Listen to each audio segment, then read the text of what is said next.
गणपति बप्पा मोरया। तो फ्रेंड्स, आज शेयर करूंगी मैं आपके साथ गणपति जी की पूजा का रूटीन, किस तरह हम गणपति जी की पूजा करते हैं। तो आप सबको पता होगा कि गणपति जी हमारे घर आए हैं, और शायद ये नहीं पता होगा कि हम बहुत सालों से गणपति जी लेके आ रहे हैं अपने घर पे। हमें कम से कम मतलब 16-17 साल हो गए गणपति जी को अपने घर पे लाते हुए। तो हर बार गणपति जी हमें कोई नया मैसेज देके जाते हैं। अब की बार देखते हैं गणपति जी हमें कौन सा मैसेज देके जाते हैं। कहते हैं कि गणपति जी को लाते हैं तो कोई ना कोई एक मैसेज हमें देके जाते हैं, एक सीख हमें देके जाते हैं। तो अब की बार देखते हैं गणपति जी क्या हमें देके जाएंगे। और तो आज मैं आपके साथ शेयर करने वाली हूँ गणपति जी का रूटीन, कि किस तरह गणपति जी की पूजा पाठ कैसे होती है। वैसे मैं आपको बता दूं कि गणपति जी को जब भी घर ला लेके आते हैं ना, तो कई लोग कंफ्यूज होते हैं कि विसर्जन कब कब होता है। तो गणपति जी का जो विसर्जन है वो 1.5 दिन का भी होता है। जिस दिन गणेश चतुर्थी होती है उस दिन गणपति जी को लेके आते हैं, और 12 बजे के बाद गणपति जी का विसर्जन कर देते हैं, तो 1.5 दिन का गणपति विसर्जन हो जाता है।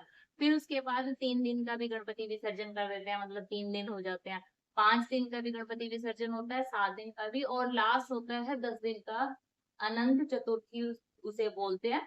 तो पूरा 10 दिन तक गणपति जी घर में रहते हैं। इन बीच आप मैंने आपको बताया 1.5 दिन का, 3 दिन का, 5 दिन का, 7 दिन का और आप विसर्जन कर सकते हो। और फिर लास्ट में एक 10 दिन का विसर्जन अनंत चतुर्थी उसे जिसे बोलते हैं। उस दिन सब जो भी है, जिन्होंने भी गणपति रखे हुए हैं, बड़े बड़े पंडाल में जो गणपति रखे हुए हैं पूजा पाठ, वो सब गणपति विसर्जन कर देते हैं उस दिन। तो गणपति विसर्जन कर की जो प्रक्रिया है वो आगे हम शेयर करेंगे। फिलहाल आज हम शेयर करें गणपति जी की जो रूटीन है, सुबह उठ के कैसे पूजा। तो मैं रात को इनके पास यहीं बिस्तर डाल के सोती हूँ, इनका ध्यान रखती हूँ। जैसे मेहमान आते हैं तो हम उनके साथ साथ रहते हैं ना, उसी तरह ही गणपति जी को अकेला बिल्कुल फील ना होने दे, और उनको बार बार कुछ ना कुछ खाने पीने का पूछते रहे, अच्छा अच्छा पकवान कुछ कुछ चीजें बनाए। तो मैंने आज गणपति जी के लिए स्पेशल भोग बनाया है, वो भी दिखाऊंगी आपके साथ। तो अभी सुबह उठ के डेली में मतलब जल्दी उठ जाती हूँ, तो मैं बच्चों से पहले गणपति जी की पूजा स्टार्ट कर देती हूँ। लेकिन बच्चे अभी जा रहे हैं तो सुबह सुबह लंच का उनका टाइम रहता है, तो मैंने उनको लंच पैक करके दे दिया है। और नहा के अब मैं गणपति जी की पूजा स्टार्ट करूंगी। तो सबसे पहले ये सारा एरिया गणपति जी का साफ करेंगे, इनके जो बर्तन हैं ये सब साफ करेंगे, फूल वगैरह का अरेंजमेंट करेंगे। तो ये कर लेते हैं, फिर आगे मिलते हैं। सबसे पहले गणपति जी के आसपास जितने भी सूखे फूल हैं जो मैंने कल चढ़ाए थे तो वो मैं हटाऊंगी। आम के पत्ते जो सूखे हैं वो हटाऊंगी, साफ सफाई करेंगे यहाँ पर। और भोग के जो भी सामान था वो सब हटा रही हूँ यहाँ से। बर्तन है, डेकोरेशन का सामान है, वो सब हटाकर यहाँ पर अच्छे से साफ सफाई करेंगे। ये मेरा मंदिर का कपड़ा है तो मैं इसी से ही साफ़ सफाई करूँगी, और आसपास भी दूसरे कपड़े से साफ़ सफाई करूँगी, बाद में झाड़ू से होगी। लेकिन अभी तो मैं यहाँ पर कपड़े से साफ़ सफाई करके और एक हल्का सा पोछा लगा दूँगी। ये बर्तन भी साफ़ करूँगी।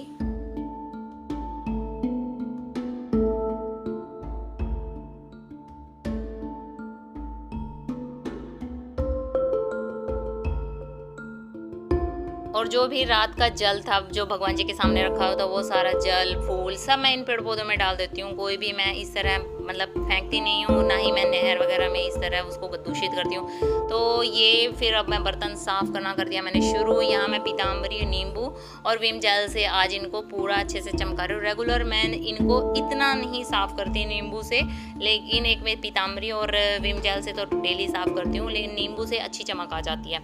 और इस तरह मैं लड्डू गोपाल को भी कभी कभी साफ़ कर देती हूँ, नींबू लगा के बिल्कुल चमक जाते हैं, कोई केमिकल कुछ नहीं, एकदम साफ़ हो जाते हैं। और ये चांदी के बर्तन भी लड्डू गोपाल के जो हैं वो भी बहुत अच्छे साफ़ हो जाते हैं नींबू से।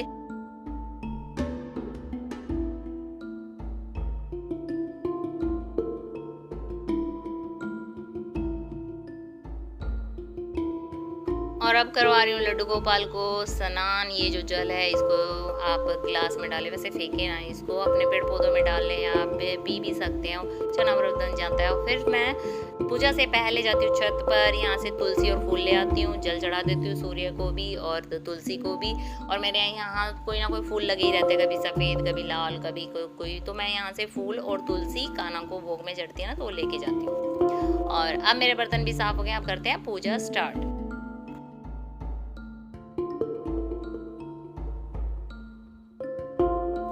और पूजा से पहले भोग बना लेते हैं। वैसे मैंने यहाँ पेठे की सब्जी और हलवा सब तैयार करके रखा है, बस गर्मा गर्म पूड़ी बनानी है। पूरा किचन साफ करी मैंने दोबारा, और अब मैं पूड़ी बनाना स्टार्ट कर रही हूँ। अब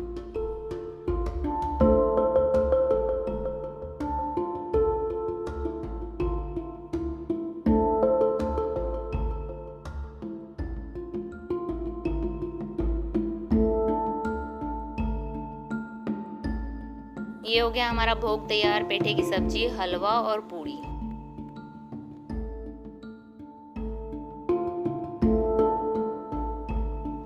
सबसे पहले आम के पत्ते से पूरा यहाँ शुद्ध करेंगे, जल से टीका लगाऊंगी और फूल चढ़ाऊंगी गणपति जी को।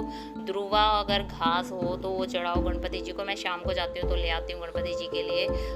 फिर अपने हाथ भी साफ करो अच्छे से और टीका लगाओ सबसे पहले गणपति जी को, फिर चावल लगाओ।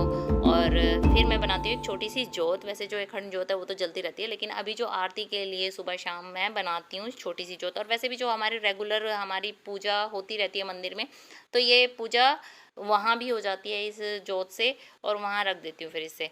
अब करेंगे आरती गणपति जी की। एक दंत दयावंत जार भुजाधार की, मस्तक सिंदूर सोहे मोदकी गवारी।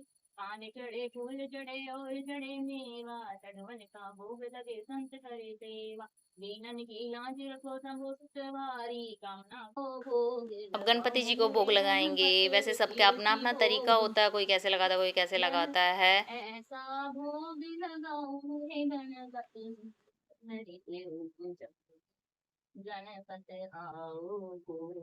और फिर जो मेरा मंदिर है वहाँ भी तो बैठे हुए हैं कान्हा जी, भोलेनाथ, माता पार्वती, शेरा वाली माता, तो उनकी भी पूजा करनी है। तो अभी वही है, सेम पूजा का रूटीन तो सबका वही रहता है, तिलक लगाना और फिर उनको भोग लगाना, जो तो उनकी पूजा करनी मतलब आरती वगैरह, तो उनका भोग मैं रख देती हूँ यहाँ पर। और लड्डू गोपाल को देखो तुलसी जरूर चाहिए होती है, तो उसके साथ भोग लगता है लड्डू गोपाल का। तो फ्रेंड्स पूजा हो गई है। अब गणपति जी के साथ हम उनका प्रसाद ग्रहण करते हैं। मैंने अपने प्लेट में पूरी ली है, थोड़े से हलवा लिया है और थोड़ी सी पेठे की सब्जी ली है। ये बने हैं आज भगवान जी के प्रसाद। तो थोड़ा सा प्रसाद भगवान जी का हम चखेंगे। पहले चखेंगे पेठे की सब्जी। खट्टी मीठा पेठा बना है, इसमें चीनी भी डाली है और इसमें अमचूर भी डाला है। गणपति महाराज जी ने मीठा अच्छा बनाया, जबकि आज फुट फुट रह गई है बाहर, मैं उसको देती हूँ ना।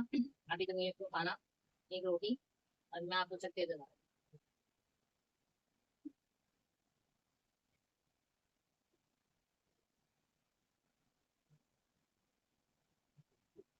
स्वादिष्ट पेठा। जय हो गणपति जी। आपको कैसा लगा? जैसा मुझे लग रहा है वैसे तो कहो। आपके लिए तो अलग अलग पकवान बन रहे हैं। लाल मिर्च आपकी भी रखी है मैंने, लाल मिर्च। तो इस तरह आप गणपति जी से बातें करते रहे, चलते फिरते आते जाते, जैसे वो एक मेहमान है हमारे घर में। और रात को भी बातें करते हुए सोए, है ना गणपति जी? हम ऐसे ही करते हैं ना। इस तरह आप गणपति जी को भोग लगाए, उनके पूजा पाठ करें सुबह। दिन में अगर आप चाहें तो उनको आप जल, फ्रूटी, जूस वगैरह आप उनसे उनको शेयर कर सकते हैं। बाकी शाम में फिर से आपको एक बार उनकी आरती करनी है और उनको भोग चढ़ाना है। ये है गणपति जी का नियम। बाकी अगर भाई कभी मजबूरी रहती है तो कोई बात नहीं, तो भोग के लिए ड्राई फ्रूट हमेशा उनके पास रखें। कई बार छूट भी जाता है तो कोई बात नहीं, उनके पास होता है। और जल का लोटा रखें। तो ये है गणपति जी। अब बाकी तो गणपति जी जैसा जिसको ज्ञान देता है वैसे ही सब करते हैं। अब गणपति जी जैसा जैसा मुझे ज्ञान देंगे तो मैं तो इसी तरह उनकी सेवा कर रही हूँ। और कुछ चेंजेस भी हुए हैं पहले से, तो अभी भी गणपति जी जैसे अपनी सेवा मुझसे करवाना चाहते हैं वैसे ही करवाएंगे। ज्ञान ये देंगे मुझे कि ऐसे करो वैसे करो, इतना उतना, तो जितना ये मुझे दे रहे हैं ज्ञान, मैं उतनी ही इनकी सेवा कर रही हूँ। और जितना ही करवाना चाहते हैं मुझसे सेवा, मेरा सौभाग्य है कि मुझे अपना सेवा का इन्होंने मौका मुझे दे रहे हैं ये। तो चलो आप ही करें गणपति जी की पूजा, अगर मैंने बोला था आपको कि अगर ऐसे गणपति नहीं तो आप वैसे भी लेके आ सकते, चलो ठीक है।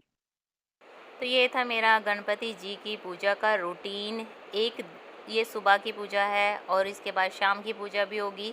तो भोग सेम ऐसा ही है, बस भोग बनेगा अलग कुछ। तो इस तरह 10 दिन यहाँ गणपति जी की पूजा होगी। स्पेशल भी बहुत सारी चीज़ें कुछ होगी, वो मैं आपके साथ ज़रूर शेयर करूँगी। और आज का व्लॉग कैसा लगा गणपति जी की पूजा का ज़रूर कमेंट करना और लाइक ज़रूर करना। गुलशन आ गए लगते हैं घर के काम में, आप भी लगिए। मिलते हैं नेक्स्ट व्लॉग में। Take care, bye.